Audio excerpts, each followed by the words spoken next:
नाशिक लोकसभा मतदारसंघातील मशाल या चिन्हावर निवडणूक लढवत असलेले महाविकास आघाडीचे अधिकृत उमेदवार राजाभाऊ उर्फ पराग प्रकाश वाजे यांनी शहरातील मतदारांच्या संपर्कासह ग्रामीण भागातील मतदारांच्या गाठीभेटीवर जोर दिलाय। राजाभाऊ वाजे यांनी नुकताच गिरणारे गटातील मातोरी, मुंगसरे, दरी, यशवंतनगर, जलालपूर, चांदसी, महादेवपूर, दुगाव, गिरणारे, पारधीपाडा, लाडशी, दोंडेगाव, गोळोशी, कश्यपनगर, शेरपाडा, वैष्णवनगर, गंगामाळुंगे, ओझरखेड आणि नागलवाडी या गावांना भेटी देऊन ग्रामस्थ मतदारांशी संवाद साधलाय। त्यांच्या या प्रचार दौऱ्यामध्ये शिवसेना उद्धव बाळासाहेब ठाकरे, राष्ट्रवादी काँग्रेस शरद पवार, काँग्रेस, मार्क्सवादी कम्युनिस्ट पक्ष, भारतीय कम्युनिस्ट पक्ष, आम आदमी पार्टी आणि महाविकास आघाडीमधील घटक पक्ष, विविध संघटना यांचे पदाधिकारी आणि कार्यकर्ते सहभागी होत आहेत। राज्यातील विस्कटलेली राजकीय परिस्थिती, महागाई, बेरोजगारी, शेतकऱ्यांचे प्रश्न, परिसरातील अत्यल्प प्रमाणात झालेला विकास आदी मुद्द्यांवर मतदार आपलं प्रखर मत मांडताना दिसून येत आहेत। राजाभाऊ वाजे यांच्या प्रचारात मतदार त्यांना उत्स्फूर्त प्रतिक्रिया देत असून येणाऱ्या काळामध्ये निश्चितपणाने नाशिक लोकसभा मतदारसंघात परिवर्तन घडेल असा विश्वास मतदार व्यक्त करतायत। आणि समोरच्या उमेदवारांचं तुम्ही जर म्हणाल तर लोक त्यांचे बॅनर खाली पायाखाली तुडवतायत जेवणाच्या पाण्याच्या साहित्य घेण्यासाठी। तर हा दोघांमधला फरक आहे। तर हे निवडणूक लोकसभेची जनतेने हातात घेतली, त्यामुळे राजाभाऊ नक्कीच विजयी होतील असा मला विश्वास आहे। यामध्ये मतदार हे जागृत आहेत। आता गुजरातचा कांदा तुम्ही निर्यात करता आणि महाराष्ट्राचा कांदा निर्यात करत नाही, म्हणजे महाराष्ट्रातली जनता देशात राहत नाहीत का? सर्वसामान्य महाराष्ट्राच्या जनतेला फक्त पिळा लावायचा आणि गुजरातला जिवंत करायचं अशा पद्धतीचे ध्येय धोरणं वेदांत असेल, फॉक्सन असेल, अशा अनेक कंपन्या महाराष्ट्रातल्या रोजगारांना ज्या मिळणार होत्या त्या रोजगाराच्या निर्मितीच्या संधी या पूर्णपणे गुजरातला देण्याचं काम हे मोदी सरकारने केलेलं आहे। त्यामुळे महाराष्ट्रातील जनता पूर्णपणे चिडलेली आहे आणि मोदी सरकारच्या विरोधात मतदान करणार आहे। सोयाबीन असेल, सोयाबीनचाही तसंच 5,000च्या पुढे सोयाबीनचा रेट गेल्या 5-10 वर्षाच्या काळात पुढे गेलेला नाही। त्याच 10 वर्षापूर्वीचं सोनं काय भाव होतं आणि आज शेतमालाचा भाव, युरियाचे भाव, खताचे भाव, काल 5 दिवसाचीच गोष्ट आहे, खताचे भाव वाढलेत। म्हणजे शेतकऱ्याचा उत्पादन खर्च प्रमाणापेक्षा वाढत आहे, परंतु शेतकऱ्याच्या मालाला किंमत देत नाही, हमी भाव देत नाही। सुप्रीम कोर्टामध्ये ॲफिडेविट देतं की आम्ही शेतकऱ्यांना हमी भाव देऊ शकत नाही। फक्त यांचं धोरण एवढंच आहे की भांडवलदारांना मोठं करायचं आणि शेतकऱ्यांना मारायचं, हेच मोदी सरकारचं धोरण आहे। त्यामुळे शेतकरी वर्ग प्रचंड प्रमाणात नाराज आहे। शेतकरी हे पूर्णपणे राजाभाऊ वाजेंच्या पाठीशी खंबीरपणे उभे राहणार आहेत।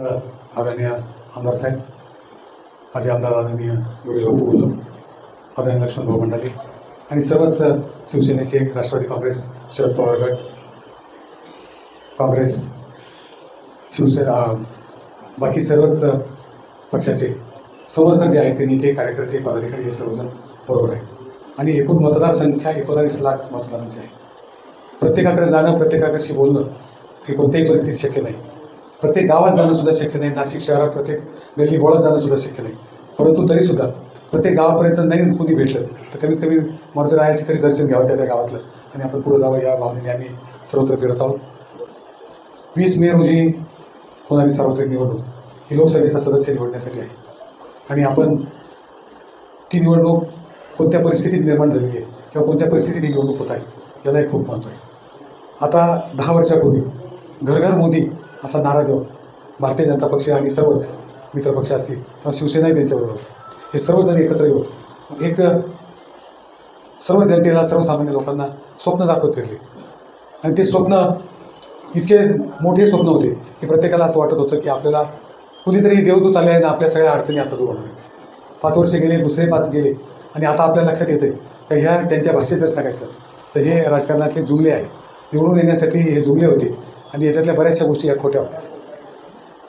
महत्त्वाचा विषय मला असं वाटतं की राज्यघटना बदलून काही मोठे बदल करण्याची त्यांची अपेक्षा आहे।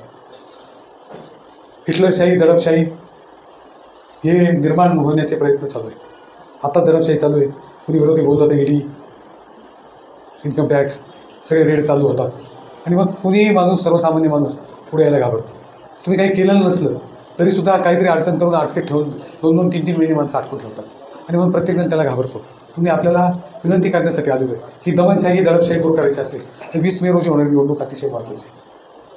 आणि म्हणून शेतकऱ्यांच्या हितासाठी, कामगारांच्या हितासाठी ज्या काही गोष्टी आहेत त्या यांच्याकडून होत नाही. उलट शेतकरी विरोधी धोरण आज ह्या भारतीय जनता पक्षाच्या सरकारने घेतलेलं आहे.